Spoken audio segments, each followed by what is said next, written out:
Corona था, corona भी जो है एक महामारी थी और वो विश्व स्तर की आपदा थी। इस प्रकार की आपदा में सारी व्यवस्थाएं करने के लिए जो है देश में 2005 में आपदा प्रबंधन अधिनियम बनाया गया और उसके हिसाब से सारी व्यवस्थाएं जो देश में चलती है, आपदा के टाइम में कई सारी व्यवस्थाएं उसमें अलग से की जाती है। पुलिस को या प्रशासन अलग से पावर मिल जाते हैं और वो लोगों को किस तरह से ज्यादा से ज्यादा सहायता पहुंचानी है, वो सारे काम जो है वो करते हैं। आपदाएं दो प्रकार की होती है, एक तो होती है प्राकृतिक आपदाएं। प्राकृतिक आपदाएं वो होती है जिनको अपन घटित होने से रोक नहीं सकते और अचानक कभी भी आ सकती है, उसके बारे में कोई पूर्व सूचना भी अधिकतर नहीं होती है। भूकंप है, बाढ़ है, चक्रवात है, सुनामी है, हिमस्खलन, भूस्खलन वगैरह और बहुत सारी जो आपदाएं अचानक घटित होती है।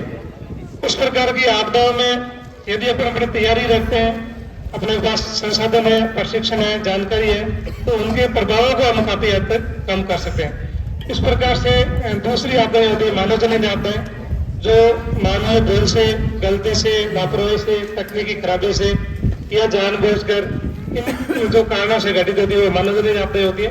इस प्रकार की आपदाओं को जो है अपन जागरूकता से, जानकारी से और टाइम पे उसका रख रखाव करके इस प्रकार की दुर्घटना को जो प्रभाव को कम कर सकते हैं। तो हम लोग जो आपदाओं से निपटने वाला, आपदा में काम करने वाले बल है, तो खास तौर पे हमारा काम रहता है राजस्थान में बाढ़ के टाइम में। जब बरसात होती है तो उस टाइम हम अपनी छोटी छोटी टीमें बना के जिलों में भेज देते हैं। बाकी टाइम में हम लोग जो है संभाग मुख्यालय रहते हैं। जोधपुर में आपके नजदीक एक SDR की कंपनी रहती है, ऐसी बीकानेर, कोटा, भरतपुर, उदयपुर, जयपुर जो है सभी संभाग मुख्यालय में हमारी 100 एक कंपनी आती है जिसमें करीब 100 का स्टाफ होता है और हमारे पास बहुत सारे मशीनरी और इक्विपमेंट होते हैं जिसमें लोगों को बचाव कैसे करना है, चाहे वो कहीं भी फंसे कुआं में वगैरह है जिसमें जहरीली गैस वगैरह हो या पानी के अंदर डूबे हुए हैं उनको कैसे बैलेंस करना है, बिल्डिंग कोलैप्स हो गई या बड़े एक्सीडेंट हो गए तो उनको जो लोग फंसे हैं उनको निकालने करने के बहुत सारे साधन, काटने के, निकालने के, तलाश करने के, वो हमारे पास होते हैं। हमारे जवानों को बहुत सारी ट्रेनिंग अलग अलग जगह मिलती रहती है, इनकी बार बार ट्रेनिंग चलती रहती है ताकि जो है हम आपदा में तुरंत रूप से काम कर सकें, कुशलतापूर्वक और जल्दी से जल्दी लोगों की जान बचा सकें। हम लोगों ने राजस्थान में 2016 से काम कर रहे हैं और अब तक हमने 15,000 से ज्यादा लोगों की जान जो है अलग अलग स्थितियों में बचाई है और 1,000 से भी ज्यादा जो डेड बॉडीज जो है इन 7-8 सालों में हमने जो है निकाली है।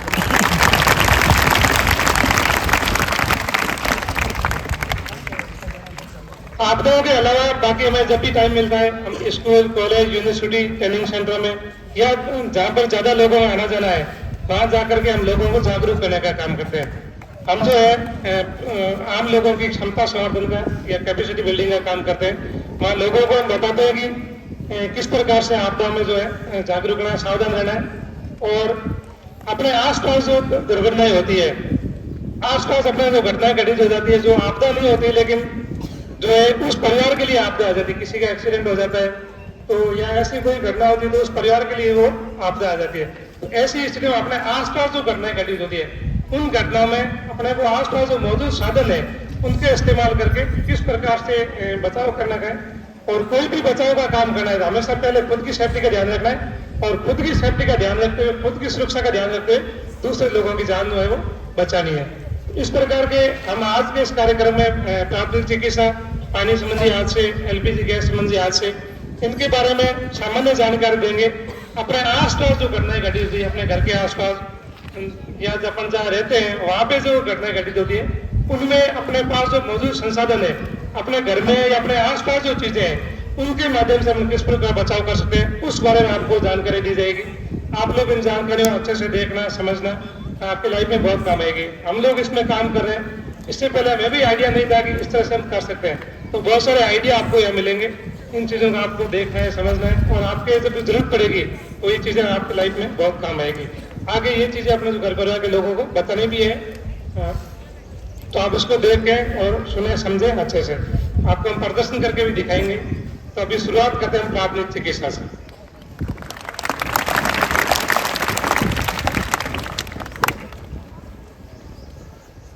सबसे पहले तो सबको गुड मॉर्निंग। जैसा कि साहब ने बताया, आज हम लोग विभिन्न प्रकार की आपात स्थितियों में अपना और दूसरों का बचाव कैसे कर सकते हैं, इसके बारे में हम लोग सीखेंगे। तो सबसे पहला टॉपिक जो हमारा है वो है मेडिकल इमरजेंसी में हम लोग कैसे अपना बचाव कर सकते हैं, या अपने आसपास जो लोग मौजूद हैं उनका हम कैसे बचाव कर सकते हैं, उसके बारे में सीखेंगे। विशेष तौर से हमारे आसपास जो घटनाएं घटित होती है उसमें दो तरह की मेडिकल इमरजेंसी या मेडिकल हेल्प की लोगों को जरूरत पड़ती है। एक तो होती है ट्रॉमा इंजरी।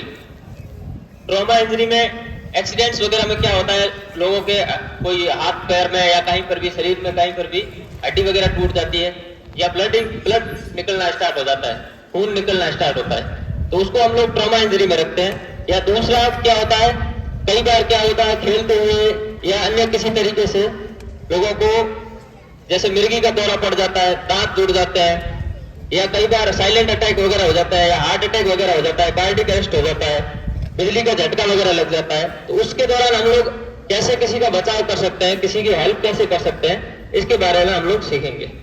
आप लोग ज्यादातर अपने आसपास जो घटनाएं घटित होती है उसमें हम लोग देखते हैं कि लोग जब भी एक्सीडेंट वगैरह होता है तो लोग फोटो या वीडियो बनाने में ज्यादा इंटरेस्टेड रहते हैं, जबकि हमें ऐसा नहीं करना चाहिए। जब भी हमारे सामने ऐसी घटना घटित हो तब हम लोगों की हेल्प करने की कोशिश करनी चाहिए और उनको तुरंत हॉस्पिटल ले जाने का प्रयास करना चाहिए, न कि फोटो वीडियो बनाने में। पहले लोग डरते थे कि अगर हम लोग किसी को हेल्प करेंगे और हॉस्पिटल लेके जाएंगे तो हो सकता है कि पुलिस कार्रवाई में भाग लेने के लिए जबरदस्ती इन्वॉल्व करेगी, पुलिस पूछताछ के लिए बुलाएगी, हमें बार बार परेशान करेगी। लेकिन अब ऐसा नहीं है। अब सुप्रीम कोर्ट ने एक गाइडलाइन जारी करी है जिसमें कोई भी व्यक्ति अपनी इच्छा के अनुसार ही पुलिस कार्रवाई में भाग ले सकता है। अगर आपको पुलिस बाध्य करती है तो आप अपने मन से मना कर सकते हैं कि हमें भाग नहीं लेना है, पर जब भी ऐसी घटना हो जिसमें लोगों को हेल्प की जरूरत हो तो आपको तुरंत उनको हॉस्पिटल ले जाने की काम करना चाहिए। आपका मन हो तो पुलिस कार्रवाई में भाग लीजिए, मन नहीं है तो आप मना कर सकते हैं, आपके ऊपर कोई जबरदस्ती नहीं कर सकता। तो अगर आपके आसपास ऐसी घटना घटित हो तो आप तुरंत उनको हॉस्पिटल ले जाने का काम जरूर करें। अब पिछली राजस्थान सरकार ने इससे भी एक कदम आगे बढ़ाते हुए काम और किया है कि अगर कोई व्यक्ति किसी को हॉस्पिटल लेके जाता है, घायल व्यक्ति को, और उसका ट्रीटमेंट करवाता है तो उसको 10,000 इनाम के रूप में भी दिए जाएंगे।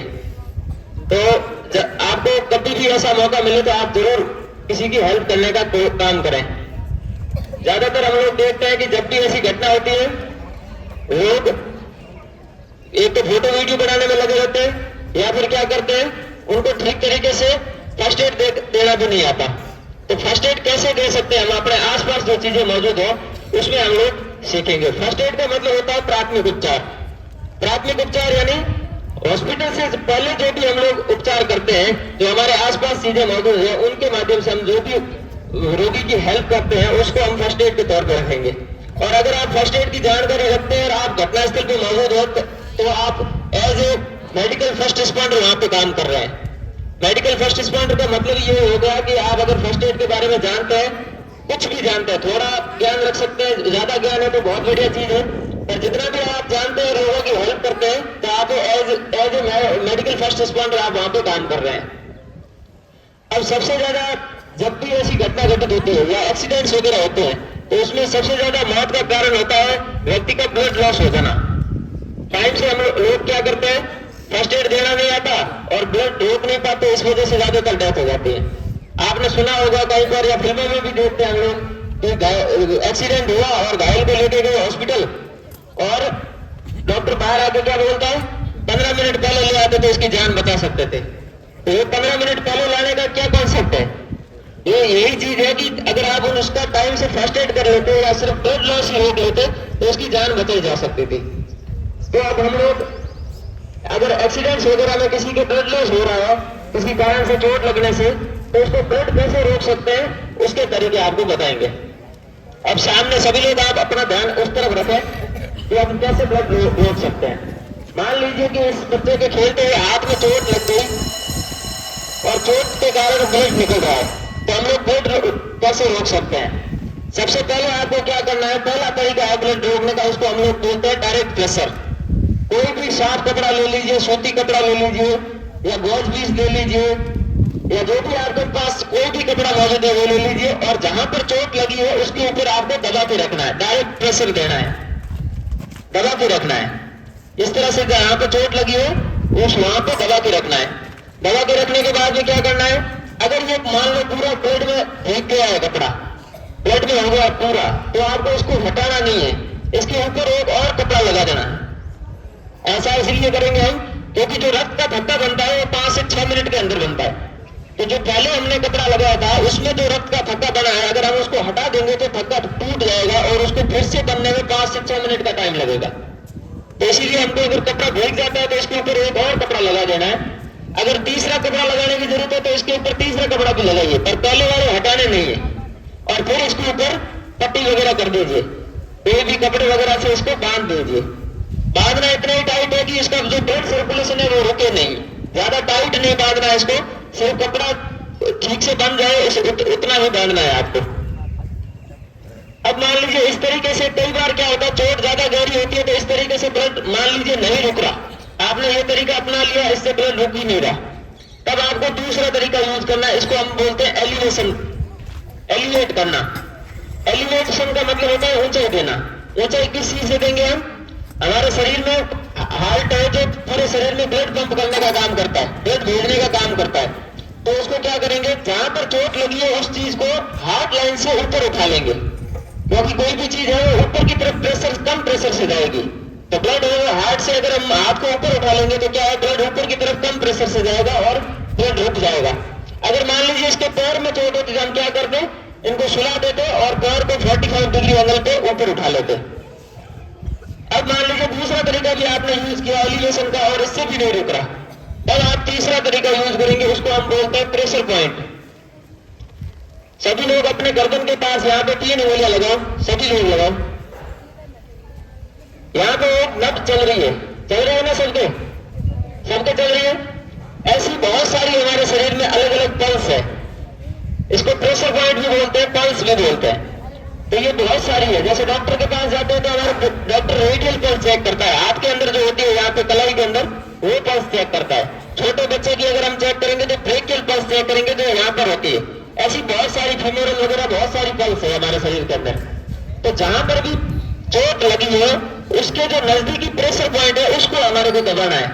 अगर ब्लड नहीं रुक रहा है तो जहां पर प्रेशर पॉइंट बना हुआ है, जहां पे चोट लगी है उसके नजदीक में जो प्रेशर पॉइंट है उसको दबाना है, ताकि जोर से दबा के रखना है, ताकि जो ब्लड का फ्लो तेजी से ऊपर आ रहा है वो रुक जाए। तो इस तरीके से हम तीसरा तरीका यूज करेंगे। कई बार क्या होता है, चोट ज्यादा गहरी होती है और हाथ वगैरह मान लीजिए कट गया है और ज्यादा लटक गया है कट के, तब क्या करना है आपको, इन 3 तरीकों से ब्लड नहीं रुकेगा। और ये तीनों तरीके आपने यूज कर लिए तब भी अगर ब्लड नहीं रुक रहा, तब आपको चौथा तरीका यूज करना है। हालांकि ये खतरनाक तरीका है, इसको यूज करते टाइम बहुत सावधानी रखनी चाहिए।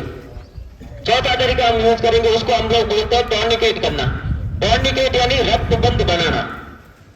जैसा आप सामने देख रहे हो, एक बार खोल के वापस पट्टी वापस देखो, जैसा आप सामने देख रहे हो ऐसी कोई भी आपको पट्टी या छोटी रस्सी वगैरह लेनी है और उसको क्या करना है, जहां पे चोट लगी है उसके बिल्कुल नजदीक में एक गांठ देनी है। जहां पे चोट लगी है उसके बिल्कुल नजदीक में बांधना है, एक गांठ देनी है और उसके बाद कोई पेन या कोई लकड़ी वगैरह लेकर इसके ऊपर रखनी है और एक और सिंपल सी गांठ लगा लेनी है। और फिर इसको क्या करना है, पेन को घुमाते हुए धीरे धीरे टाइट करना है, ताकि जो ब्लड का फ्लो आगे बढ़ रहा है वो आगे नहीं बढ़े। इस तरह से आपको ब्लड रोकना है।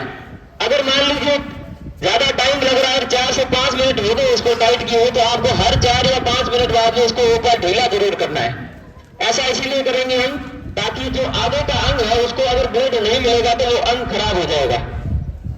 और उससे बचाने के लिए हम लोग क्या करेंगे, हर 4 या 5 मिनट बाद में इसको ढीला जरूर करेंगे एक बार और फिर इसको टाइट कर लेंगे, ताकि इसका ब्लड लॉस भी ज्यादा ना हो और आगे का जो अंग है वो भी ज्यादा खराब ना हो। उसको ब्लड मिलना भी बहुत जरूरी है। इस तरीके से आप ब्लड रोक सकते हैं। अब ब्लड रोकने के कौन कौन से 4 तरीके होंगे, कोई बताएगा आप में से कोई भी? पहला तरीका बताया मैंने, डायरेक्ट प्रेशर। दूसरा तरीका एलिवेशन यानी ऊंचाई देना। तीसरा तरीका प्रेशर पॉइंट।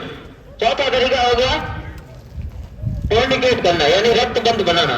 ये तरीका आपको लास्ट में यूज करना है, जब ब्लड किसी तीनों तरीकों से नहीं रुका होता हो तो ही ये तरीका यूज करना है, वरना आपको ये तरीका यूज नहीं करना है। इसके अलावा मेडिकल इमरजेंसी के दौरान बहुत सारी अन्य जगहों पर भी चोट लग सकती है, तो ऐसी अगर चोटें लगती है तो हम लोग क्या घबरा जाते हैं, ठीक से उसका फर्स्ट एड नहीं कर पाते। तो आप अगर आप कहीं पर देखी हुई चीजें होगी तो आप ठीक से उसका फर्स्ट एड कर पाओगे। इसके लिए हम आपको कुछ और चोटों के बारे में बताएंगे। अब मान लीजिए अगर आंख में चोट लग जाती है किसी के, बच्चा अगर खेलते हुए गिर गया और आंख में किसी वजह से चोट लग गई या आंख बाहर आ गई या आंख के अंदर अगर सरिया वगैरह लग जाता है, तो आप फर्स्ट एड कैसे कर सकते हैं? आंख में अगर चोट लगती है तो आपको क्या करना है, एक पेपर कप लेना है। सामने आप देख रहे हो, ऐसा एक पेपर कप लेना है आपको, और ऐसा कहीं कहीं पर भी मिल जाएगा, हमारे घर में मिल जाएगा डिस्पोजल वगैरह, जो हम चाय वगैरह पीते हैं, ऐसा डिस्पोजल लेना है आपको, और इसके अंदर एक साफ कपड़ा भिगोकर इसके अंदर रख देना है। साफ कपड़ा लेना है और उसको भिगोकर इसके अंदर रख देना है। वो भिगोएंगे इसलिए ताकि जो आंख हमारी खराब हुई है या जहां पर चोट लगी है या बाहर आई हुई है, उस आंख की नमी को बरकरार रखने के लिए हम इसको कपड़े को भिगोकर इसके अंदर रखेंगे। रखने के बाद में जिस आंख में चोट लगी है या जो आंख बाहर आई हुई है, उस आंख के ऊपर इसको पेपर कप को सेट कर देंगे। अगर आंख बाहर आई हुई है तो उसको जबरदस्ती अंदर डालने का प्रयास नहीं करना है, ये आपको ध्यान रखना है। अगर इसमें सरिया वगैरह लगा हुआ है तो उसको भी खींच के बाहर नहीं निकालना है। अगर सरिया लगा हुआ है तो पेपर कप के अंदर आप सरिये के डाई का छेद कर दीजिए और उस पेपर कप को उसके ऊपर सेट कर दीजिए। पर आपको कभी भी डॉक्टर बनने की ट्राई नहीं करनी है, आपको सिर्फ क्या करना है, उसका फर्स्ट एड करना है, ना कि हमारे को इसको पूरा इलाज करना है। इस तरह से पेपर कप सेट करने के बाद क्या करना है, आपको एक और कपड़ा लेना है और दूसरी आंख के ऊपर लगा लेना है। ऐसा हम इसीलिए करेंगे क्योंकि जो हमारी दोनों आंखें हैं वो एक साथ हरकत करती है। तो अगर खराब आंख, सही आंख को हम खुला छोड़ देंगे तो क्या होगा, खराब आंख भी साथ में हरकत करेगी और ज्यादा खराब होगी। तो उससे बचाने के लिए हम क्या करेंगे, दूसरी आंख के ऊपर भी एक साफ कपड़ा लगाएंगे और पट्टी लेके उसके ऊपर दोनों तरफ से घुमाते हुए इसके ऊपर ड्रेसिंग कर देंगे। जैसा आप सामने देख रहे हो, वैसे दोनों साइड से इसको पट्टी को घुमाते हुए साफ सुथरी ड्रेसिंग करेंगे। कभी भी आप किसी का भी अगर फर्स्ट एड करते हैं तो उसको ऐसे ही नहीं छोड़ देना है कि हमने फर्स्ट एड कर दिया, अब आप ठीक हो जाओ, आप घर चले जाओ, ऐसे नहीं छोड़ना है उसको। हमेशा आपको प्रयास करना है कि जिसका आपने फर्स्ट एड किया है उसको आप हॉस्पिटल जरूर लेके जाएं। हो सकता है उसके कोई और अंदरूनी चोट हो जो बाद में पता चले हमारे को, और उस चोट की वजह से उसकी और ज्यादा परेशानी बढ़ जाए। इसके लिए जब भी किसी के चोट वगैरह लगती है या घायल व्यक्ति होता है, उसको आप फर्स्ट एड देने के बाद हॉस्पिटल जरूर लेके जाएं। ऐसा नहीं है कि बीच में आप छोड़ दें उसे। अभी देखो, आप जैसा आप आंख में अगर चोट लग जाती है तो इस तरह से आपको फर्स्ट एड करना है। कर सकते हैं सब लोग? कर सकते हैं ना? ठीक है। इसके अलावा और भी कहीं पर चोट लग सकती है, चोट के कारण हो सकता है कहीं पर फ्रैक्चर वगैरह हो जाए हड्डी वगैरह में, तो उसका हम फर्स्ट एड कैसे करेंगे, उसके लिए भी हम आपको एक चीज करके दिखाएंगे। मान लीजिए अगर हाथ वगैरह में चोट लग जाती है, हमारे कोहनी के नीचे जो दो हड्डियां हैं कलाई वाली, ये दोनों हड्डियों में रेडियस अल्ना जो जिसको बोलते हैं, इन हड्डियों में अगर चोट लग गई और फ्रैक्चर हो गया तो इसको हम स्टेबलाइज कैसे करेंगे और स्टेबलाइज करके इसको हॉस्पिटल कैसे लेके जाएंगे। सामने जैसा आप देख रहे हो, ऐसा आपको कोई भी सख्त चीज लेनी है, आप अपना रजिस्टर वगैरह कॉपी का गत्ता वगैरह ले सकते हैं, कोई भी कुत्ता वगैरह ले सकते हैं, जो सख्त चीज है, लकड़ी वगैरह ले सकते हैं। इसको क्या करना है, जहां पर फ्रैक्चर हुआ है, जो हड्डी फ्रैक्चर हुई है, उसके साइज का बना लेना है और उस साइज के हिसाब से आपको क्या करना है, लगा लेना है हाथ के पास में।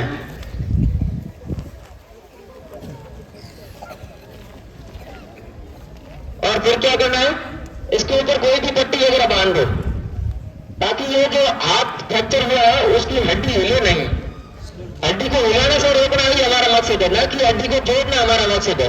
और हड्डी को जोड़ने का काम किसका है, डॉक्टर का है।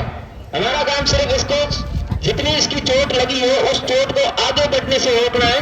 जिस स्थिति में ये अभी है उसी स्थिति में इसको हॉस्पिटल लेके जाना है, इसकी और स्थिति को बिगड़ने से रोकना है, ना कि इसका पूरा इलाज करना।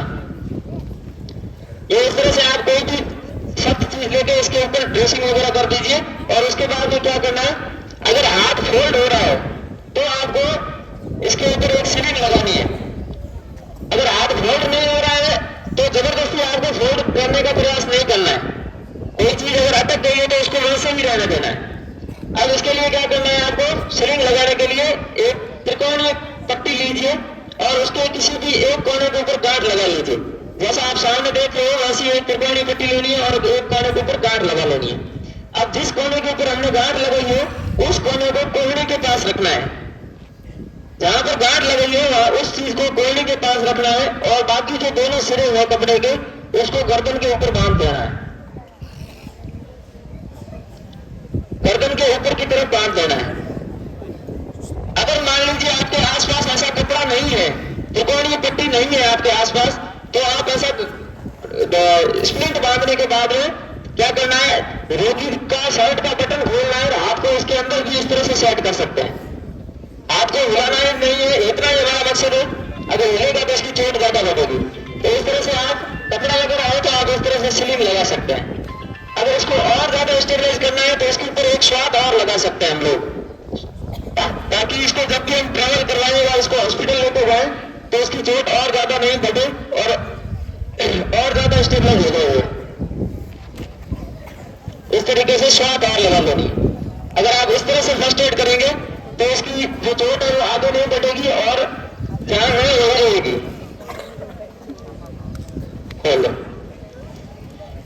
इसके अलावा कई बार सर वगैरह में चोट लग जाती है तो उसका हम फर्स्ट एड कैसे करेंगे। अगर सर में चोट लग गई है किसी को तो आपको क्या करना है, जहां पर चोट लगी है उस चीज को सर के अंदर जहां पर बाल है वो बाल काट लेने और बाल काटने के बाद में उसके ऊपर कोई साफ कपड़ा वगैरह लगाना है। जहां से ब्लड निकल रहा है, जहां पर चोट लगी है वहां पर कपड़ा वगैरह लगाना है। वॉच पीस वगैरह कुछ भी ले लीजिए और इसके ऊपर जहां पे चोट लगी है, मान लीजिए इसके सर के बिल्कुल ऊपर की तरफ चोट लगी है तो क्या करना है, साफ कपड़ा लगा देना है और ब्लड रोकने का प्रयास करना है। इसके बाद में त्रिकोणीय पट्टी ले लीजिए, जैसी आपको पहले दिखाई थी वैसी एक पट्टी लीजिए और इस पट्टी को पूरा खोल लीजिए और इसको सर के ऊपर बांधना है। त्रिकोणीय पट्टी लेते हैं, इसके सर के बिल्कुल ऊपर बांधना है।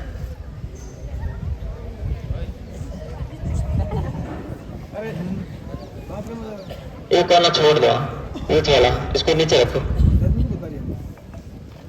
और पीछे की तरफ इसको गांठ लगा लेना है।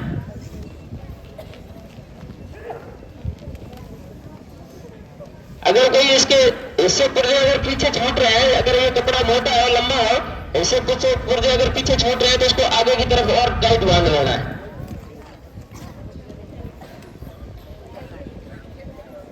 आगे की तरफ ले लो। इस तरीके से इसको आगे की तरफ और बांध सकते हैं हम लोग। अगर इसके कोई छोर वगैरह है पीछे की तरफ है, जब भी आप किसी की ड्रेसिंग वगैरह करते हैं, पट्टी वगैरह करते हैं तो साफ सुथरी ड्रेसिंग करें और वो उसके हिस्से को ऊपर जो कोने है वो उसको पीछे नहीं छोड़ा, क्योंकि अगर आप ऐसा करोगे तो उसको अगर ट्रेवल करवा के लेके जाओगे तो उसके कहीं फंस सकता है और वो वापस से खो जाएगा और चोट और ज्यादा बढ़ेगी। इस तरह से बांध सकते हैं, आप कर सकते हैं सब लोग। चलिए, इसके अलावा कई बार क्या होता है, एक्सीडेंट्स वगैरह में जब घायल व्यक्ति ऐसे ही रोड वगैरह में पड़े रहते हैं तब लोग क्या करते हैं, उनको ठीक से कैरी नहीं करते। उनको एम्बुलेंस वगैरह में डालते समय लोग क्या करते हैं, उनकी चोटें और ज्यादा बढ़ा देते हैं। ठीक से कैरी करना लोगों को नहीं आता, इसकी वजह से क्या है, उसकी चोटें और बढ़ती है और लोगों को परेशानी और ज्यादा झेलनी पड़ती है। तो हम लोग कैसे लोगों को कैरी करते हैं पहले तो वो देख लीजिए। आमतौर पर लोग कैसे उनको कैरी करते हैं, इसके ऊपर लेट जाओ भैया।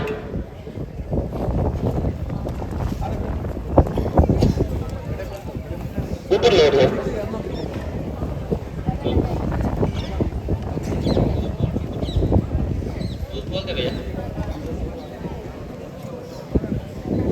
अच्छा, सबको दिखाई दे रहा है।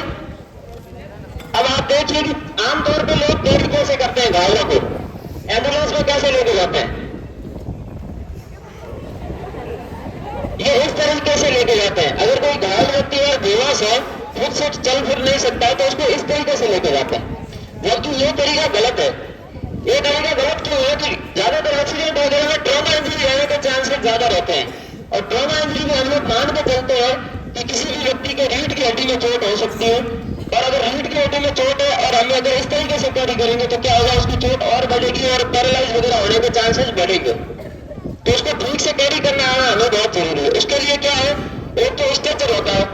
स्ट्रेचर अगर हमारे पास में मौजूद हो तो वो कैसे लगाना है, कैसे उसको कैरी करना है, वो आप लोग देख लीजिए। स्ट्रेचर के लिए क्या करना है आपको, 3 लोग हैं, वो रोगी के पास में बैठिए, जो घायल व्यक्ति है उसके पास में बैठना है और घायल व्यक्ति को अपनी जान के ऊपर लेना है, रोल करके अपनी जान के ऊपर लेना है, थाइस के ऊपर लेना है, इस तरीके से रोल करके थाइस के ऊपर लेना है।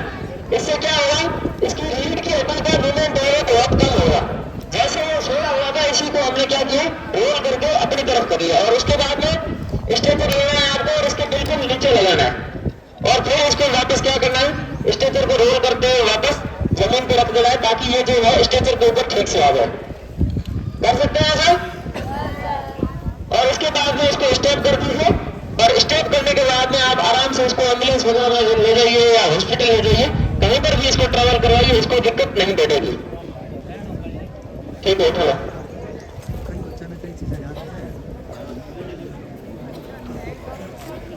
उठा लो, उठा लो।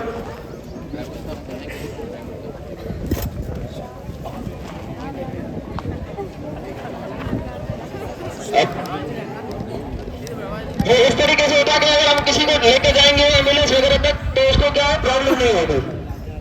ठीक है,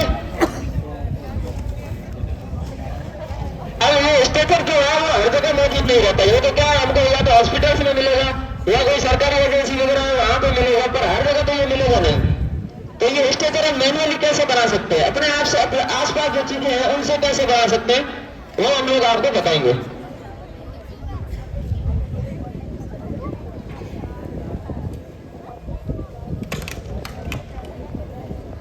और स्ट्रेचर बनाने के लिए हमारे पास अगर मान लीजिए एक कंबल है और वो बांस है तो हम उससे स्ट्रेचर कैसे बना सकते हैं।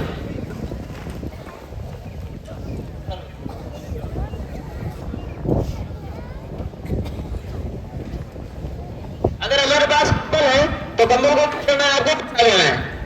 कंबल बिछाने के बाद क्या करना है, 2 बांस लेने हैं और बांस को 1 से 1.5 फीट की दूरी के ऊपर रखना है और को दोनों साइड कर देना है। हेलो, इसे फोल्ड करना है। फोल्ड करने के बाद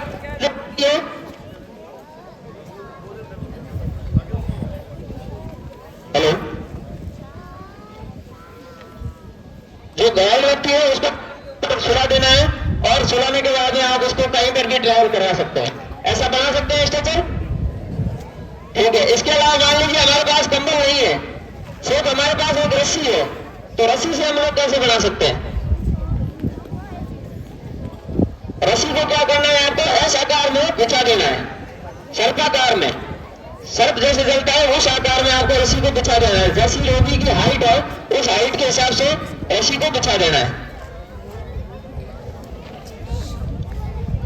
और फिर क्या करना है, जो घायल व्यक्ति है उसको इसके ऊपर सुला देना है।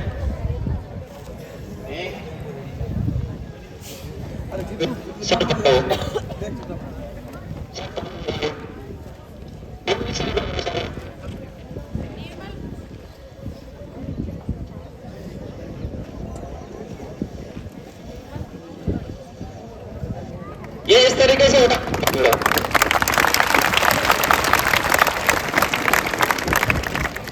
स्ट्रेचर बनाने का हमारा मेन मकसद यही है कि ट्रॉमा इंजरी में अगर रीढ़ की हड्डी में चोट होगी या कहीं और चोट होगी जो हमें पता नहीं है, उस चोट से बचाने के लिए हम लोग इस तरह से स्ट्रेचर बनाएंगे। इसके अलावा हम लोग टी शर्ट से अपने कपड़ों से भी कैसे स्ट्रेचर बना सकते हैं, वो भी देख लो। तो बांस लेने और बांस के ऊपर टी शर्ट पहना देना है और बांस के ऊपर टी शर्ट पहना देना है। अब किस तरह से टी शर्ट पहनाने, देखो, बांस पकड़ लेना है हाथों में और टी शर्ट सीधा उतार के बांस के ऊपर,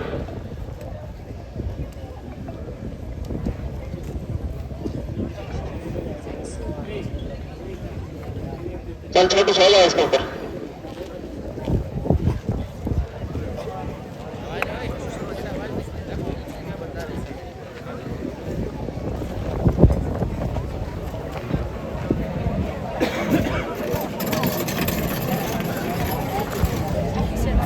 अगर कोई घायल व्यक्ति अगर भारी है तो उसको और ज्यादा कपड़े आप यूज कर सकते हैं और ज्यादा टी शर्ट पहना सकते हैं।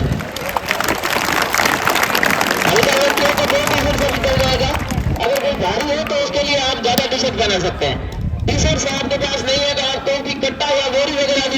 है बांस के ऊपर।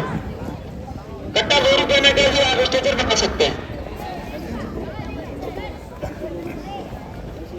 और फिर जैसे उतारे थे वैसे ही टी शर्ट वापस पहना लीजिए।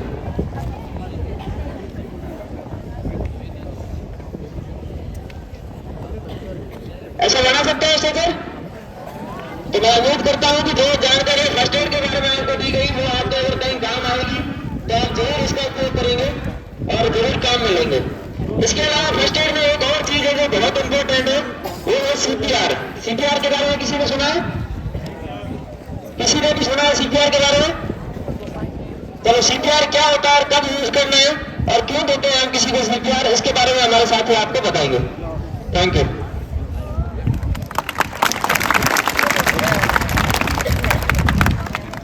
अभी फर्स्ट एड के बारे में आपने तो जानकारी ली, तो बहुत अच्छे से बताया हमारे सजन सर ने। सीपीआर के बारे में आपने सुना होगा, किसी को पता है कुछ सीपीआर के बारे में, कोई आम जानकारी? नहीं, सर में से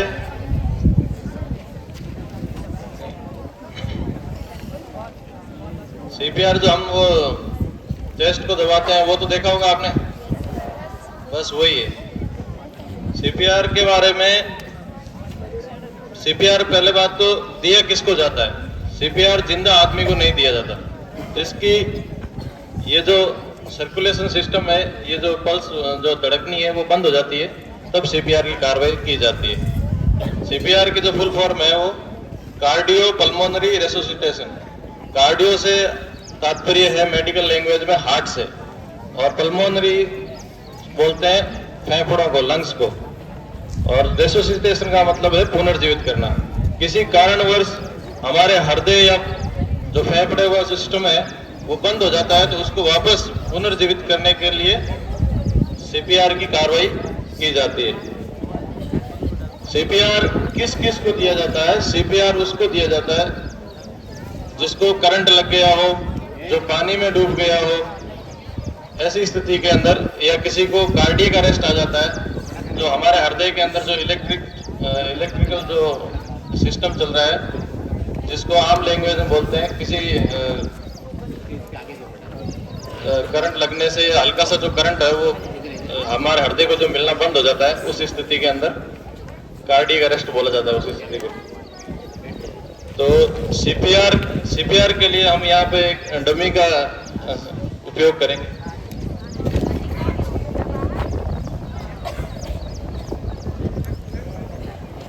आप में से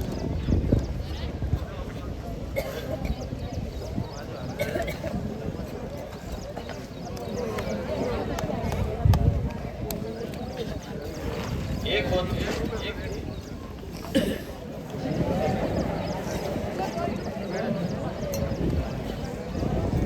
जब हम हमारे आसपास देखते हैं कोई अचानक से व्यक्ति गिर गया है या बेहोश, हमको ऐसा लगता है बेहोश हो गया है, तो उसको हम किस प्रकार से चेक करते हैं कि जिसको हमें ये पता चले कि इसको सीपीआर देना है या नहीं देना है। मान लीजिए अचानक से कोई गिर गए, इनको होश है या नहीं है, इस बात का किस प्रकार से चेक किया जाता है, इनकी सचेतता की जांच कैसे करेंगे? तो सबसे पहले एक आदमी इनके कंधे पर 3 बार थपकी देगा और इनके पूछेगा क्या आप ठीक है या है आर यू ओके, जो भी आम लैंग्वेज है मारवाड़ी में या लोकल लैंग्वेज में ये पूछा जाएगा। यदि ये रेस्पॉन्स नहीं करते हैं, रेस्पॉन्स नहीं करने पर ये ईएमएस को अलर्ट करेंगे, मतलब जो एम्बुलेंस सेवा है हमारे 108 वाली, उनको कॉल करेंगे और वो जो एड्रेस है, जो पिन पॉइंट, हमारा जो एग्जैक्ट लोकेशन है, उसकी जानकारी एम्बुलेंस वालों को बताएंगे। एम्बुलेंस आएगी तब तक हम क्या करेंगे, तो उसमें हम किस प्रकार सहायता कर सकते हैं। एम्बुलेंस आने में आधा घंटा लग जाए या उससे ज़्यादा भी लग सकता है, तो उस स्थिति में ये क्या करेंगे, सीएबी वाला जो चेक करते हैं, सी का अर्थ है सर्कुलेशन, यानी हमारा जो परिसंचरण, रक्त परिसंचरण तंत्र है उसको चेक करेंगे। तो उसके लिए हमारे यहाँ पे एक कैरोटिड पल्स होती है, ये जो भी सजन सर ने बताई थी ना, यहाँ पे चेक किया जाता है गर्दन के पास में। इसी को क्यों चेक किया जाता है? क्योंकि हमारे हृदय के सबसे नजदीक होती है, मस्तिष्क के अंदर यही आगे की तरफ ब्लड लेके जाती है, ये दोनों तरफ होती है, इस तरफ भी और इस तरफ भी। जब इसको चेक करते हैं हमको धड़कन महसूस नहीं हो रही हो कैरोटिड पल्स में, तो उस स्थिति के अंदर सीपीआर की कार्रवाई आगे की जाती है। और एयरवे चेक किया जाता है इसके बाद में, जब हम कैरोटिड पल्स चेक कर लेते हैं उसके बाद के अंदर एयरवे चेक करेंगे। मुंह के अंदर कोई चीज फंसी हुई नहीं हो, कोई दांत टूट के नहीं गिर गया हो, कोई गुटखा या कोई तंबाकू ऐसा कुछ खाया हुआ नहीं हो, या कोई खाना वाना फंस नहीं गया हो। क्योंकि जब हम सीपीआर की कार्रवाई के अंदर जब माउथ टू माउथ ब्रीथ देंगे उसको, तो फिर वो आगे श्वास नली बंद होने की वजह से वो आगे ब्रीथ पहुंचेगी नहीं। तो उस स्थिति के अंदर एयरवे ओपन करने की दो मेथड होते हैं। पहला जो नॉर्मल मेडिकल कंडीशन के अंदर किस प्रकार से करेंगे, हेड टिल्ट चिन लिफ्ट, मतलब सर को नीचे दबाना है और चिन को ऊपर करना है। थोड़ा सा चिन ऊपर करने से सांस आसानी से श्वास नली हमारी खुल जाती है। तो एक तो ये मेथड हो गया। दूसरा होता है ट्रॉमा पेशेंट। ट्रॉमा पेशेंट में हम ये मान के चलते हैं इनके स्पाइनल या रीढ़ की हड्डी, जिसको हम आम लैंग्वेज बोलते हैं, रीढ़ की हड्डी में चोट मान के चलते हैं, और उस स्थिति के अंदर हमारी रीढ़ की हड्डी ज्यादा मूवमेंट नहीं करे तो अच्छे से उसकी गर्दन को पकड़ के और उसके जो हमारा जो जबड़ा है उसको खोलने का ये जो तरीका है, इसको जो थ्रस्ट मेथड बोला जाता है। ये पीछे की तरफ घुटनों के बल बैठना है और रोगी की गर्दन को यहाँ हाथों के बीच में दबाना है और जो जबड़े को आगे की ओर खोलना है। इस मेथड को बोलते हैं जो थ्रस्ट मेथड। एयरवे ओपन, जब हम इंश्योर हो जाते हैं कि अब एयरवे पूरी तरह खुला हुआ है, इसमें कोई चीज फंसी हुई नहीं है, तो उसके आगे ब्रीथिंग चेक किया जाता है। सीएबी में सी हो गया सर्कुलेशन, ए का एयरवे और बी का ब्रीथिंग किस प्रकार से चेक करते हैं। ब्रीथिंग चेक करने का मेथड है लुक, लिसन और फील। देखना, सुनना और महसूस करना। किस प्रकार से देखेंगे, ये देखो, ये हमारे साथी जवान कर रहे हैं। ये रोगी को जो चेस्ट या पेट है वो ऊपर नीचे होता हुआ देख रहे हैं, और सुनना, सांस की आवाज को सुनने की कोशिश कर रहे हैं, कान नाक के पास में है, और महसूस क्या कर रहे हैं, जो रोगी सांस ले रहा है वो यहाँ कान के पीछे की तरफ यहाँ पे उसकी सांस महसूस हो रही है नहीं है, जो सांस की गर्माहट होती है वो महसूस हो रही है या नहीं हो रही है। तो इस मेथड को ब्रीथिंग को बोलते हैं, ब्रीथिंग चेक करने का लुक, लिसन और फील। जब हम सीएबी चेक कर लेते हैं तो उसके बाद में अप्लाई जो सीपीआर करते हैं, सीपीआर किस प्रकार से अप्लाई करेंगे, तो उस चीज में जैसे हम आपको पहले बताया, जिंदा जो पेशेंट है उसमें ये कार्रवाई नहीं की जाती है, तो हम यहाँ डमी का इस्तेमाल करेंगे। डमी के अंदर सबसे पहले नाक को बंद करना है और ये जो ठोडी है इसको थोड़ा सा ऊपर उठाना है और इसके अंदर 2 बार ब्रीथ देनी है। और ब्रीथ देने के लिए जो हम संक्रमित खुद नहीं हो जाए उसके लिए एक साफ सूती कपड़े का इस्तेमाल करना है, या ऐसा एक फेस शील्ड बोलते हैं इसको, ये 1 वे होता है, तो इसका इस्तेमाल कर सकते हैं, या साफ सूती कपड़ा या रुमाल का इस्तेमाल कर सकते हैं। उसको रोगी के मुंह पे रखना है और नाक को दबाना है, ठोडी को ऊपर करना है और ब्रीथ देना है। ये 2 बार ब्रीथ देने के बाद में दूसरा जो हमारा जो साथी है पास में बैठा है वो 30 बार चेस्ट कंप्रेशन करेगा। 30 बार चेस्ट कंप्रेशन करने की जो स्पीड होगी वो 100 से 120 प्रति मिनट की स्पीड से ये चेस्ट कंप्रेस करेंगे।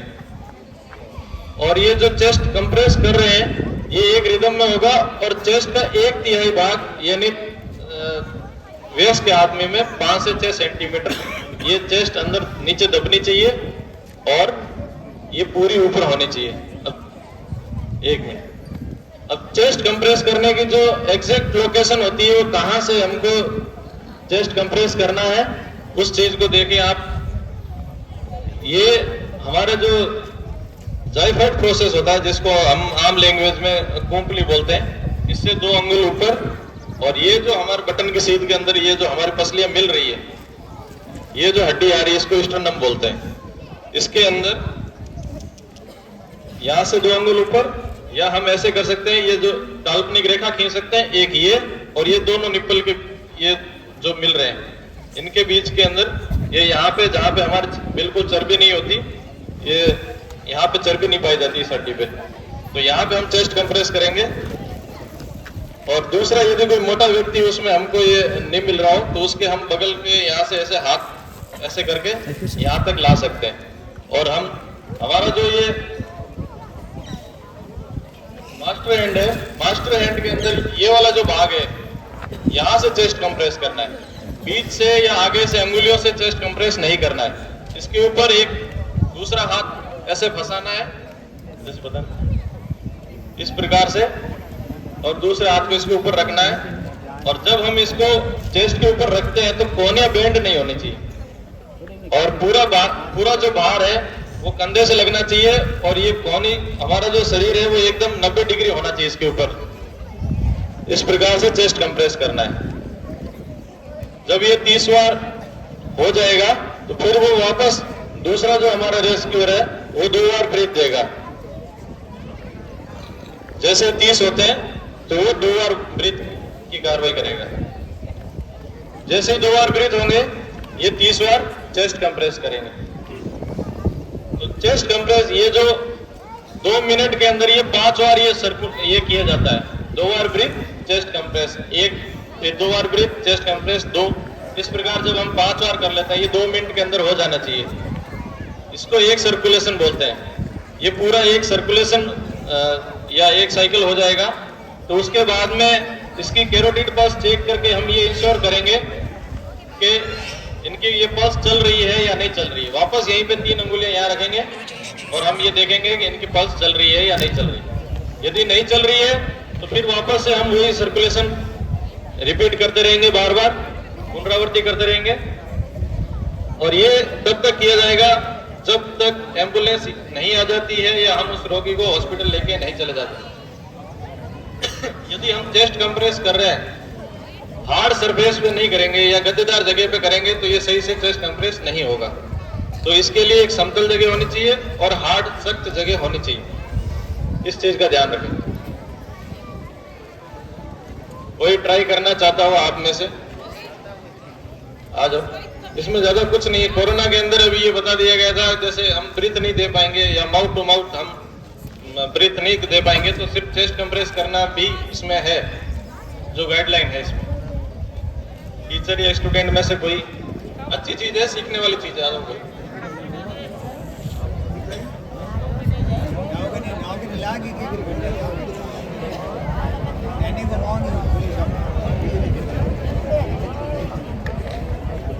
यदि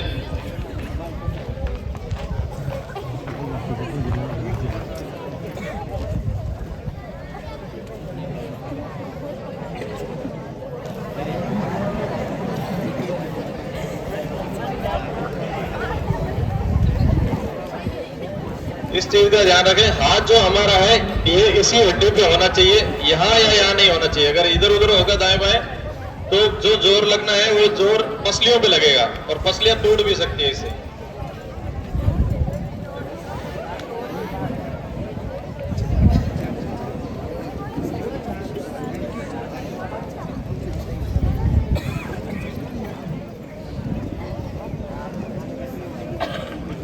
यदि कोई ट्रोमा पेशेंट है जिसके ब्लड वगैरह निकल रहा हो तो ब्लड को हम पहले कंट्रोल करेंगे। जैसा सजन सर ने अभी आपको 4 मेथड बताए ब्लड कंट्रोल के, तो ब्लड कंट्रोल करने के बाद में ये सीपीआर की कार्रवाई की जा सकती है। ठीक,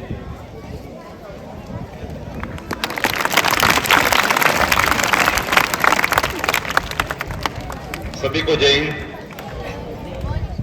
आपने फर्स्ट एड के बारे में देखा, सीपीआर के बारे में देखा और इसके बाद में अपने जीवन में एक महत्वपूर्ण चीज होती है, वो होती है स्विमिंग, तैराकी। तो ये तैराकी अपने जीवन में हमें हमेशा मतलब सीख लेनी चाहिए एक बार अपने जीवन में, ताकि खुद बच सके और लोगों को बचा सके। तैरना एक बहुत अच्छी कला है, मगर हमेशा ये ध्यान रखना चाहिए कि जैसे मैंने कह दिया भाई तैराकी सीखनी है, आप यहाँ से घर जाते ही कहीं अपने आसपास कोई नदी तालाब है या कोई नादी है तो वहां उतर मत जाना। हमेशा ही तैराकी सीखनी है तो किसी की कोई ट्रेंड स्विमर है जो स्विमिंग सिखाता है उसके सानिध्य में, उसकी देख रेख में हमेशा तैराकी सीखनी है। ऐसे नहीं कि अभी स्कूल में आए थे प्रोग्राम दिखाने और हमें बताया था कि भाई तैराकी सीखनी और नादी में उतर गए, ऐसा कभी अपनी जिंदगी में नहीं करना है। और अपने घूमने फिरने का शौक सभी को होता है, घूमने फिरने का शौक होता है ना कि भाई कहीं स्कूल टूर चला गया अपना, तो अपन कहीं नदी तालाब झील पे जाते रहते हैं, तो हमें हमेशा सावधानी रखनी है कि वहां जाने के बाद में अपने भीड़ का हिस्सा नहीं बनना है, कि जहां भीड़ है वहां एकत्रित हो गए। और हमेशा ध्यान रखना किनारे के आसपास कभी खड़ा नहीं रहना है। और अपन ये नदी तालाब पे जाते हैं या झील पे जाते हैं, हमेशा अपन देखते हैं किनारे पे खड़े रहते हैं। और क्यों खड़े रहते हैं भाई अपन किनारे पे? अपनी सेल्फी लेने के चक्कर में। ट्रेंड है आजकल सेल्फी वाला, तो सेल्फी लेने के चक्कर में खड़े रहते हैं, मगर कहीं जगह पर फिसलन होती है तो अपन फिसल जाते हैं। तो ऐसी जगह पर अपनी नदी किनारे या कोई झील किनारे या कहीं तालाब किनारे सेल्फी ना लें। कई जगह पर खतरनाक मगरमच्छ भी होते हैं या जहरीले खतरनाक मगरमच्छ भी होते हैं, और आप सेल्फी ले रहे हो, पीछे से पकड़ के भी ले जाते हैं। तो ऐसी जगह पर अपनी सावधानी रखनी है। और आपके सामने कोई पानी में डूब रहा है और आपको स्विमिंग आती है और आप पानी में कूद के उसको बचा रहे हैं, तो बीच में हमेशा कुछ ऑब्जेक्ट रखे। जैसे कोई लकड़ी रखी है, अपना शर्ट पकड़ा दिया, अपना बेल्ट पकड़ा दिया, तो कुछ ना कुछ ऑब्जेक्ट रख के ही बचाना है। पहली बात, अपनी स्विमिंग आती है तो भी कूद कर उसको बचाने नहीं जाना है। इसलिए नहीं जाना है, आप जाओगे तो आपके कंधे पे हाथ रखकर आपको पानी में डुबो देगा। तो इसका बचाने का तरीका अलग होता है। आपको स्विमिंग नहीं आती है और आपके सामने कोई डूब रहा है तो भी आप बाहर खड़े रहकर बचा सकते हो। तो हम कुछ तरीके दिखाएंगे आपको, आप कैसे बचा सकते हो आपको स्विमिंग नहीं आती तो भी। जैसे कि आपके आसपास कोई रस्सी है, तो आप रस्सी के इस तरह पानी की बोतल बांध दो, अपना जूता बांध लो, सैंडल बांध दो या चप्पल बांध कर, जो डूब रहा आदमी, जो डूबेगा ना ऐसे, वो पानी के 5-7 फीट दूरी पे ही डूबेगा। जो किनारे से अंदर गिरता है 5-7 फीट दूरी पे रहता है। तो उस तरह धीरे धीरे तो इस तरह अपने जो डूब रहा है 5-7 फीट दूरी पे, तो अपने पाँव के नीचे रस्सी दबानी है। जो अभी पहले ये किया वैसे नहीं करना, वो खुद चला जाएगी रस्सी, फिर क्या बचाओगे। तो ऐसे वो फेंकनी है जो आपके पाँव पे डूब रहा है, और इस तरह सोकर खींचनी है। खड़े खड़े खींचोगे किनारे से आप खुद अंदर चले जाओगे, अंदर वाला भी जोर लगाएगा। और रस्सी नहीं मिलती है तो अपने आसपास कोई बुजुर्ग आदमी है, उसके सापा पहना रहता है, कोई पगड़ी रहती है, वो खोलकर अब काम में ले सकते हैं। या कोई बहने रहती है, चुन्नी है, तो 2-3 चुन्नी जोड़ सकते हैं, शर्ट जोड़ सकते हैं, सामने वाले डूबने वाले को बचाना है। और ये भी नहीं मिले तो अपने पास बांस का डंडा होता है, वो पकड़ा सकते हैं अपन डूबते हुए आदमी को, और सोकर खींचना हमेशा ही, खड़े खड़े नहीं खींचना। इस तरह अपन पानी में कोई अपने सामने डूब रहा बचा सकते हैं। कई बार अपन खुद हादसे के शिकार हो जाते हैं, पानी में गिर जाते हैं, तो अपन को ये सावधानी रखनी है वैसे ही कि घबराना नहीं है, और अपने फेफड़ों में हवा भर के रखनी है, और जोर जोर से चिल्लाना है, शायद कोई मदद के लिए आ जाए। और कई बार अपन छोटे बाढ़ग्रस्त इलाके होते हैं जहाँ पानी भर जाता है, मतलब बारिश हो जाती है, फिर हालात सामान्य हो जाते हैं, पानी भर जाता है, तो वहां के लोगों को जीवन यापन करना मुश्किल होता है। एक जगह से दूसरी जगह पर जाना पड़ता है। तो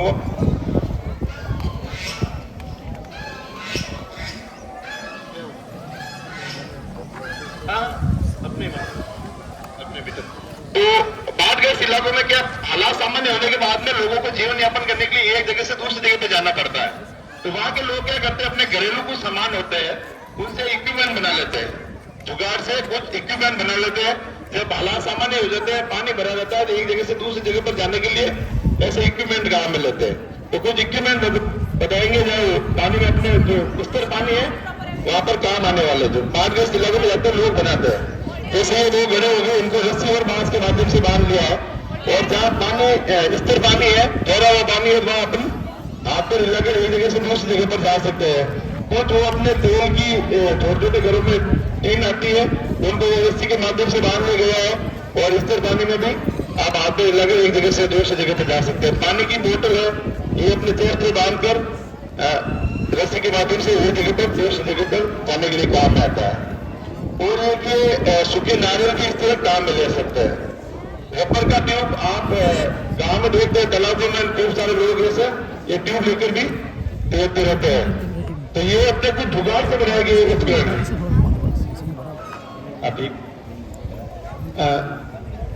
आप देखते हो कोई नाव में बैठा है, बोटिंग की है किसी ने, बोटिंग करने जाते हैं ना, बोटिंग की ना, तो अपन को एक जैकेट पहनाते हैं, उसको लाइफ जैकेट कहते हैं, मगर अपन क्या पहनते नहीं है, क्योंकि घूमने फिरने जाते हैं उस दिन नया शर्ट पहना हुआ होता है, फोटो अच्छी नहीं आती उस चक्कर में अपन पहनते नहीं है, फोटो सही नहीं आएगी ये नहीं पहनना।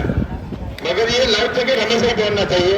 अभी आपको पता हो तो 18 जनवरी को हादसा हुआ था बड़ोदरा में, एक स्कूल टूर गया हुआ था जिसमें 12 स्टूडेंट और 2 टीचर ये नहीं पहनने के कारण मतलब उनकी मृत्यु हो गई थी। और बोट में कैपेसिटी से ज्यादा लोगों को बिठा दिया गया था और बोट पलट गई थी, नाव पलट गई थी, तो 12 बच्चे और 2 टीचर की मृत्यु हो गई थी। तो आप जहाँ गए थे अपने परिवार के साथ, पिकनिक स्कूल पिकनिक टूर हो चाहे, तो ये जरूर पहन कर ही बोट में बैठे, ये ना हो तो उसको बोलना हो बोट वालों को पहले ये पहना तो बैठे, और प्रॉपर पूरे वो बंद होना चाहिए, इसके फिर ही बैठना चाहिए। और इसका कारण क्या है कि अगर बोट पलट जाए उसके बाद भी आप बिना हाथ पर हिलाए, अगर ये पहना हुआ है बिना हाथ पर हिलाए आप 72 घंटे तक, मतलब 4 दिन तक आराम से पानी में रह सकते हो। ऐसा नहीं कि 72 घंटे के बाद में एकदम डूब जाओगे, इसमें धीरे धीरे पानी का रिसाव होगा, तो 4 दिन में आपको वर्षा से आराम से बचाना आ सकता है।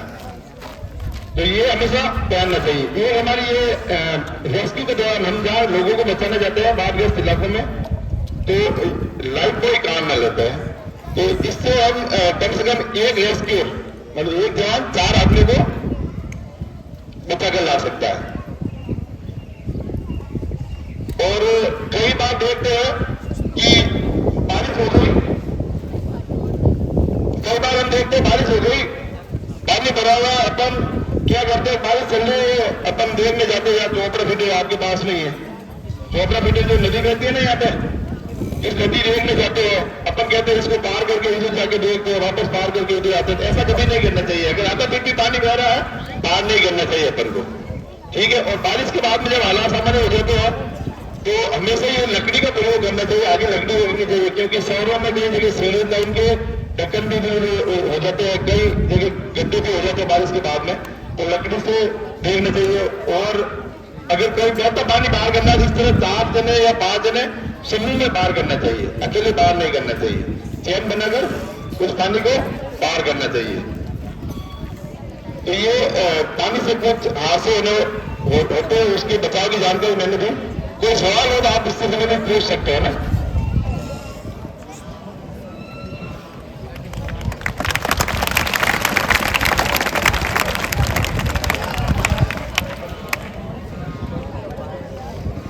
सभी इधर ध्यान दो, बच्चे आवाज मत दो, सभी इधर ध्यान दो। थोड़ा सा लास्ट प्रोग्राम है, उसके बाद में प्रोग्राम। अभी एलपीजी गैस के बारे में हम आपको जो है बताएंगे। घर में सब लोग एलपीजी गैस जो काम में लेते हैं, इसके बारे में बहुत सारे हादसे होते रहते हैं, कई बार लीकेज हो जाता है। सभी इधर ध्यान दो।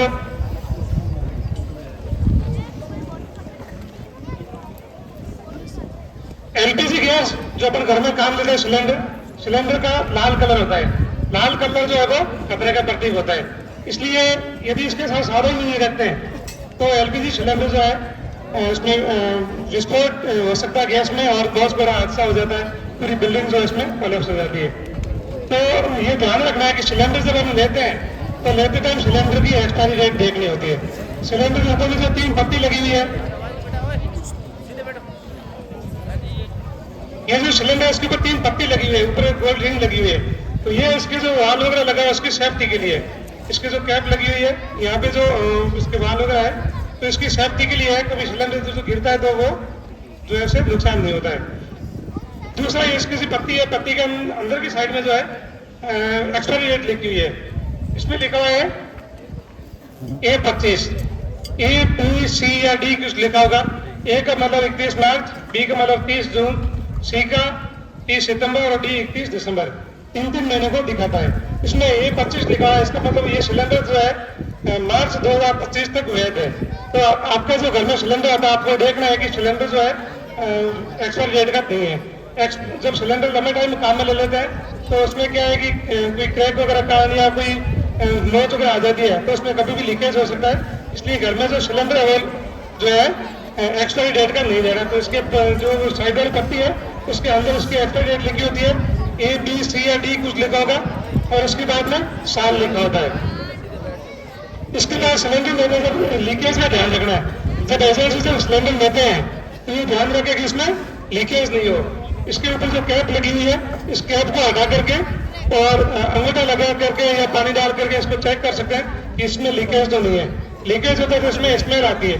नॉर्मली जो सिलेंडर होता है इसमें जो गैस होती है उस गैस में स्मेल नहीं होती है, लेकिन इसका लीकेज खतरनाक होता है और लीकेज के कारण बड़ा हादसा हो सकता है। इसलिए बचाव करने के लिए जो है इसमें लीकेज की पहचान करने के लिए एक मिथाइल मर्कैप्टन नाम की अलग से गैस मिलाई जाती है। उस गैस अपने को लीकेज की जो है स्मेल आ जाती है। तो जब भी सिलेंडर में गैस लीकेज होगी तो लीकेज की स्मेल आ जाएगी उसमें। क्यों आएगी? क्योंकि उसमें एक अलग से जो है मिथाइल मरकरी नाम की गैस मिलाई हुई है, तो वो हमें लीकेज की पहचान करने में जो है मदद करती है। इसके बाद में सिलेंडर जहाँ लेके आते हैं घर में, तो घर में सिलेंडर जो है जहाँ पे अपना चूल्हा है वहाँ चूल्हे के साथ में या जहाँ भट्टी है वहाँ एक ही सिलेंडर रखना चाहिए। एक्स्ट्रा सिलेंडर जो है वो दूसरी जगह रखना चाहिए, और जगह ऐसी हो जहाँ खुली हो, हवादार जगह हो, कोई खिड़की जंगला वगैरह हो, ऐसी जगह सिलेंडर को रखना चाहिए। क्योंकि सिलेंडर में लीकेज होगा, बंद जगह में पड़ा होगा तो वो है वो लीकेज पूरा फैल जाएगा और लाइट जलाते ही पूरी आग लग जाएगी। इसलिए सिलेंडर को जो है चूल्हे के साथ में लगाना है वही रखना है, बाकी सिलेंडर अच्छी खुली और हवादार जगह पे रखना है। घर में जो सिलेंडर काम में लेते हैं उसके साथ एक चूल्हा है, वो चूल्हा जो है सिलेंडर से ऊपर रखना चाहिए ताकि चूल्हे में कभी आग लग जाए तो जो है सिलेंडर तक आग नहीं पहुंचे। इसके जो अपना रेगुलेटर है, पाइप है, चूल्हा है, ये सब जो है अच्छे मार्का के ISI मार्का वगैरह जो उसके होने चाहिए, ब्रांडेड होने चाहिए। कई लोग सस्ते के चक्कर में अपने सस्ती चीज ले लेते हैं और वो चीजें काम की भी होती है, वो हादसे का कारण बन जाती है। तो ये चीजें भी अपने को अच्छे क्वालिटी की खरीदनी है। घर में जब अपन जहाँ अपना चूल्हा है, जहाँ रसोई है, सुबह अपने उठ के सबसे पहले रसोई में जाते हैं, चाय बनाते हैं। तो ये ध्यान रखना है कि सुबह रसोई में जब भी जाए रसोई का दरवाजा खोलें, दरवाजा खोलने के बाद में गैस की स्मेल महसूस करनी है। कोई भी लाइट का चीज है ना, लाइट को जलाने से पहले या लाइट को ऑन या ऑफ करने से पहले रसोई में जाकर के सबसे पहले गैस की स्मेल महसूस करनी है।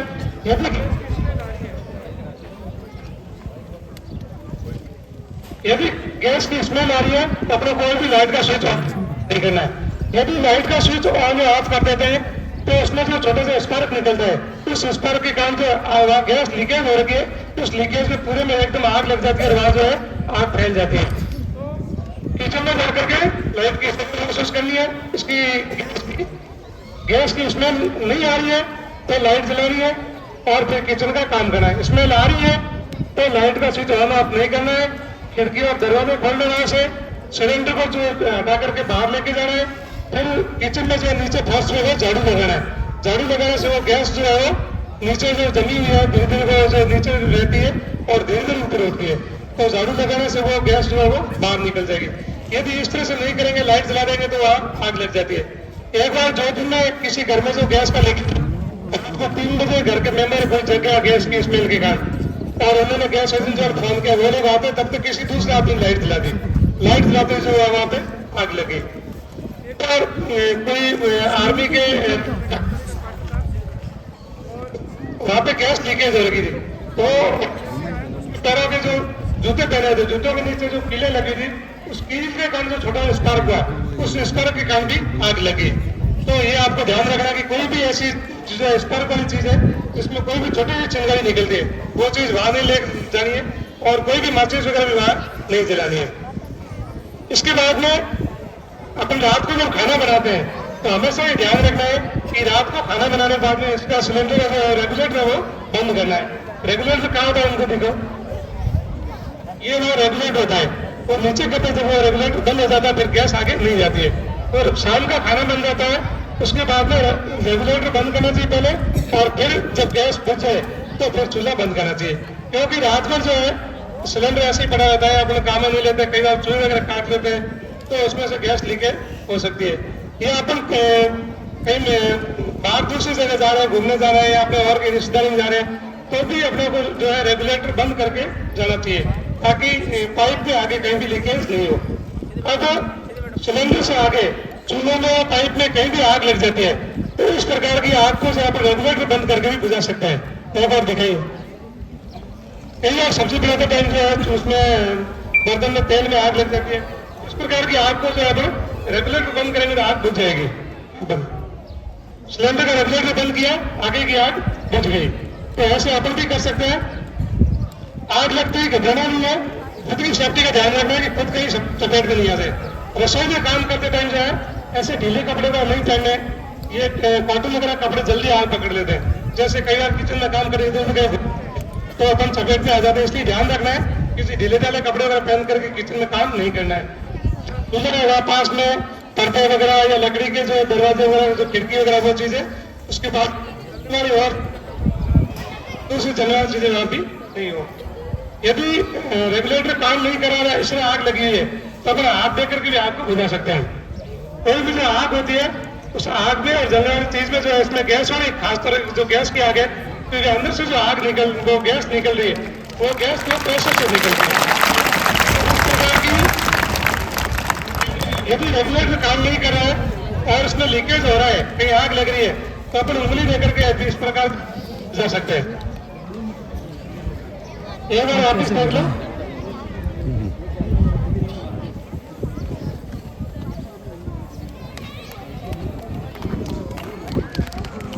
इस तरह से हमारा देख के आ सकते हैं। स्टाफ में से कोई आ सकते हैं, कोई मैडम लोग वैसे आ सकते हैं आकर के, मैडम कोई भी आ सकते हैं, या कोई बड़ी बच्ची आ सकेगी, प्लेन ड्रेस की कोई बड़ी बच्ची, बच्ची नहीं चाहिए,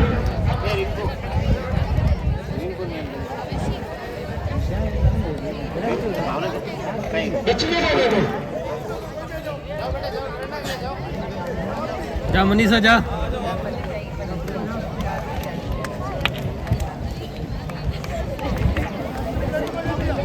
गैस को पूरी बचाव का काम करते रहे, खुद की सेफ्टी का ध्यान रखना, कहीं और बचाव के चक्कर में खुद चपेट में नहीं आ जाए, इस चीज का जरूर ध्यान रखना।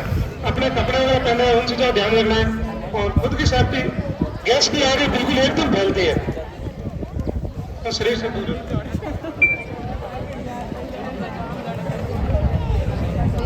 पाइप पकड़ना है।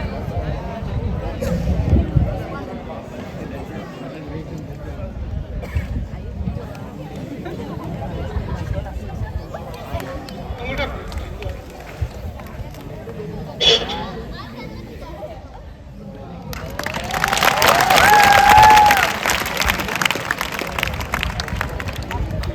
इसलिए पाइप में ऐसी जगह कि एक जगह से आग निकल रही है, तो इस प्रकार से हाथ से अपन जो है बुझा सकते हैं, लेकिन खुद की सेफ्टी का ध्यान रखना है। अब यदि सिलेंडर नीचे आग लगी है, कभी ध्यान दो,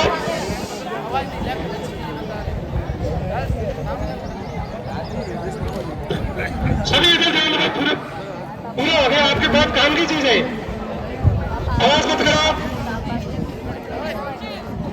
यदि सिलेंडर के ऊपर आग लगी है, इस प्रकार को आग को अपने कंबल, दरी, खेस, मोटा कपड़ा लेना है और पूरी तरह से इसको सिलेंडर को कवर करना है, उसको अच्छे से गीला करना है कपड़े को, और गीला करके आग को बुझाना है। कोई भी आग हो तो उसमें तीन चीज होती है, एक जलन मटेरियल होता है, और एक उसकी जलने के लिए ऑक्सीजन चाहिए, एक उसको टेम्परेचर चाहिए, तो उसकी ऑक्सीजन सप्लाई करो।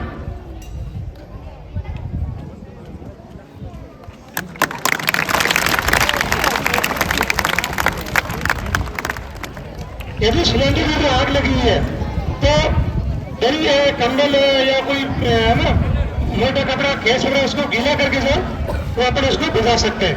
इसको कहीं से भी ऑक्सीजन नहीं मिलनी चाहिए, जब बचेगी पूरी तरह से कवर हो जाना चाहिए, कहीं भी उसको हवा नहीं मिलनी चाहिए। तो इस चीज का अपने को ध्यान रखना है, और खुद की सेफ्टी का ध्यान रखना है। ऐसे बाहर से अंदर नहीं जाना है, अपनी तरफ से जो है दूसरी तरफ से आगे ले जाके इसको बुझाना है। इस तरह बाहर से नहीं जाना है, अपनी तरफ से खुद की सेफ्टी का ध्यान रखते हुए। बाहर से जाएंगे तो पूरी आग अपनी तरफ आ जाएगी।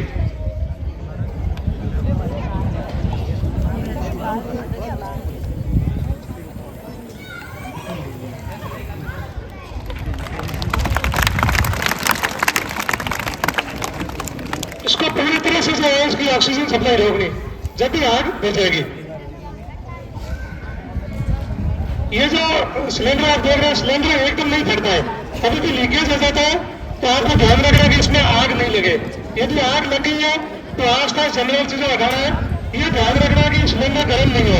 सिलेंडर तभी फटेगा जब वो गर्म हो जाएगा। मेरे गांव जोधपुर से 100 किलोमीटर है, वहां पे मेरे गांव में शादी के फंक्शन में वहाँ खाना बन रहा था, और वो हलवा बना रहे थे, हलवा बनाने में आग लगी और आसपास जो सामान जलने लगा, जो सिलेंडर चूल्हे के साथ लगा हुआ था वो सिलेंडर नहीं जला, और जो सिलेंडर पास में रखा था उस सिलेंडर में जो विस्फोट हो गया, और उसमें एक आदमी को डेथ हो गई और 2-3 उसमें सीरियस घायल हो गए। आपने शेरगढ़ के पास देखा, बोहरा में करीब 35-40 लोगों की उसमें डेथ हो गई थी। वहां पर पूरी शादी और उसमें गैस की लीकेज बाहर सबको स्मेल आ रही थी, लेकिन उसने किसी ने भी वहां पर जो है गौर नहीं किया, सब लोगों ने उसको इग्नोर किया।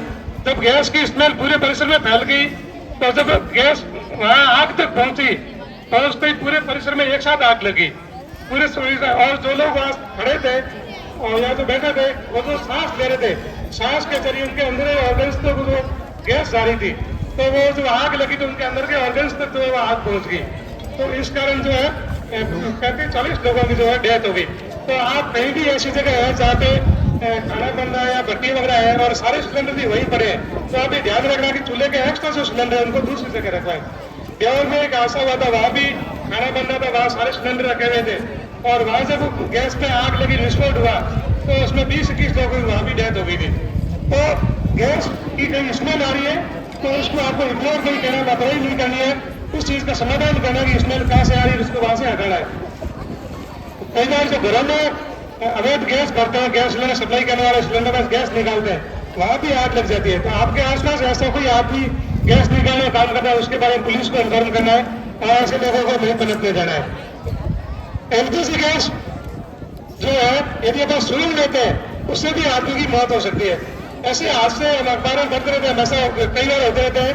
यदि घर में जो भी मैं ऐसे हादसे देखती रहता है, घर में बाथरूम में गैस का गीजर लगा हुआ था और घर का मेंबर कोई नहाने के लिए गया तो वो गैस चूल्हे से बेहोश हो गया और काफी देर तक बाद में घर वालों ने दरवाजा तोड़ा और निकाला, तब तक वो बेहोश हो गया, डेथ हो गई। तो घर में यदि गैस का गीजर लगा हुआ है तो वहां भी ध्यान रखना कि लीकेज है तो उस लीकेज का समाधान करना है, वहाँ जो है अपने को रुकना नहीं है। या जिस कमरे में अपन सोते हैं उस कमरे में जो है गैस का सिलेंडर नहीं होना चाहिए। यदि अपन गैस की यदि सूंघ लेते हैं काफी देर तक तो उससे आदमी बेहोश हो जाता, बेहोश हो सके, डेथ हो सकती है। या कई बार जैसे कोयले वगैरह जला के रखते हैं तो ऐसे में भी, या कोई बिस्तर में भी कोई आग लगी, आग नहीं लगी लेकिन उसमें धुआं हो गया और यदि बहुत देर तक धुआं सूंघ लेते हैं तो उससे भी आदमी की डेथ हो जाती है। इसलिए अपना जहाँ सोने का कमरा है वहाँ भी ये जो है इस तरह की आग वाली चीजें उनको वहां नहीं रखना है और गैस जो है वो सूंघने से भी आदमी की मौत हो सकती है। तो ये एलपीजी गैस में भी कुछ जो सावधानी थी, यदि उसमें अपन सावधान रखते हैं तो बहुत बड़ा हादसा होने से बचाव कर सकते हैं। और ध्यान में रखना है कि कोई भी रेस्क्यू या बचाव का काम करना है तो सबसे पहले खुद का बचाव करना है, खुद की सेफ्टी रखनी है और खुद की सेफ्टी रखते हुए दूसरे आदमी को बचाना है। तो ये कुछ जानकारियां थी। अभी प्रोग्राम में हमारे सब इंस्पेक्टर आगे हो।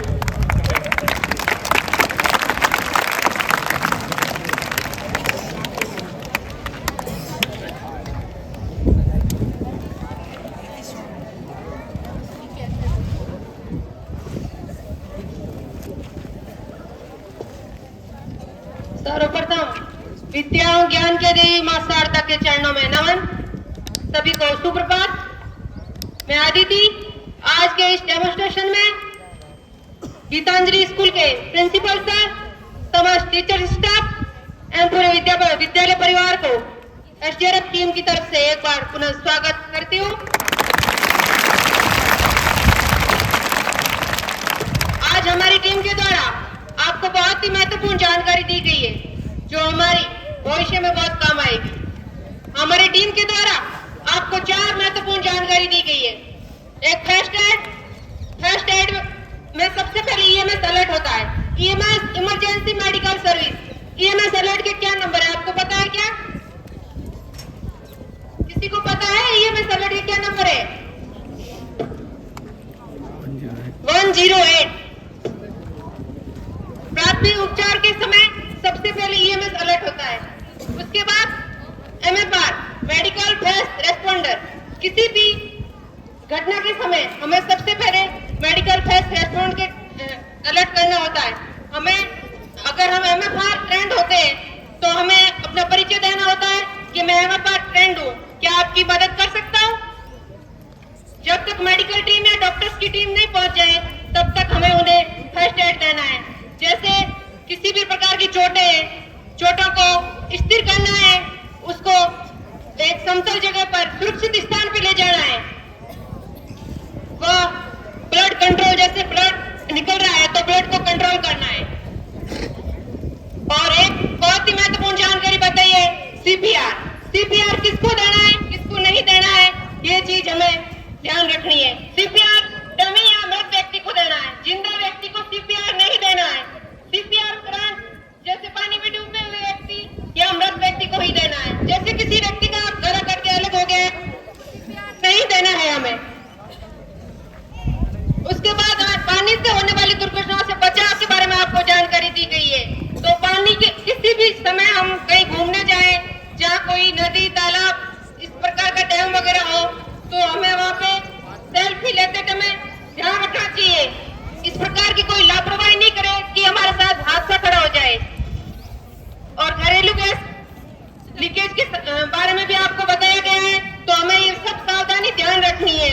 ऐसे नहीं है कि सुबह के टाइम हम घर का काम करके स्कूल के लिए मैडम जैसे निकलते हैं तो भागते हुए, ऐसे नहीं कि हम ध्यान नहीं रखें, हमें रेगुलेटर ऑफ करना है। हमारी टीम के द्वारा जो आपको जानकारी दी गई है, आपने ध्यान से सुना, देखा, समझा। ये जानकारी आप अपने घर परिवार के सदस्यों व रिश्तेदारों व आसपास के लोगों को बताओगे। जिस प्रकार हमने आपको जागरूक किया, आप आसपास के लोगों को जागरूक करोगे। कभी भी इस प्रकार की अगर घटना हो जाए तो हमें डरना नहीं है,